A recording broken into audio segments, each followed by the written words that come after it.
वडोदरा के एसएसजी अस्पताल में आज सम्मान समारोह का आयोजन हुआ था।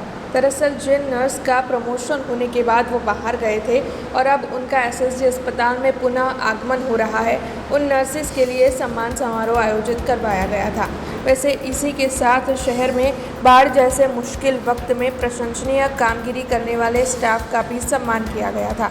तो वहीं हाल ही में रिटायर्ड हुए एक्टिव सदस्य और हेड नर्स कमलेश परमार समेत सुप्रिंटेंडेंट नीलेश्वरी मैडम और अन्य रिटायर्ड नर्सिंग सुप्रिंटेंडेंट्स का भी इस दौरान सम्मान किया गया था।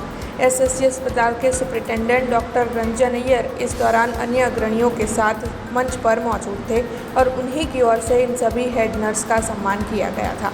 आज रोज सयाजी हॉस्पिटलना मेडिकल कॉलेजना ऑडिटोरियम में पूरनी परिस्थिति दरमियान 72 कलाक करता वधारे सतत कर्तव्यपरायणता तथा निष्ठाथी ड्यूटी बजावनार अमारा नर्सिंगना बहनों खास प्रसंगे बहुमान करवामां आव्युं अने वय निवृत्ति पामता नीलुबेन, हेमाबेन तथा अमारा नेता एवा कमलेशभाई परमार ने आज वय निवृत्ति निमित्ते अमे एक फेरवेल विदाय समारंभનું आयोजन करेलू है।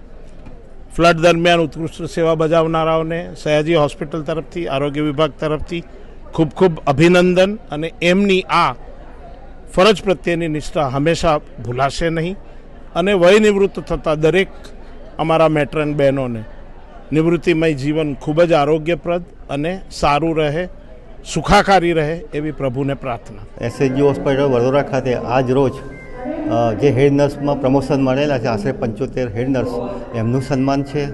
તેમજ આપણે પૂર દરમિયાન લગભગ 2 થી 3 દિવસની સતત રહીને ખૂબ ઉત્કૃષ્ટ કામગીરી બજાવેલી છે એવા નર્સિંગ સંવર્ગના કર્મચારીઓનું સન્માન તેમજ હાલમાં નિવૃત્ત થયેલ તેમજ નિવૃત્ત થનાર આશરે 4 નર્સિંગ સંવર્ગના કર્મચારીઓનું સન્માન રાખવામાં આવેલું છે અને વર્ષ દરમિયાન એક ગેટ ટુગેધર જેવું સર્વ નર્સિંગ કર્મચારીઓ તેમજ આરોગ્ય કર્મચારીઓ એક જ પ્લેટફોર્મ પર આવીને એકબીજાને હળે મળે એ આશય છે મોટો। हमसे जुड़े रहने के लिए हमारे YouTube चैनल को सब्सक्राइब करें और नई वीडियो की नोटिफिकेशन के लिए बेल आइकॉन को दबाएं।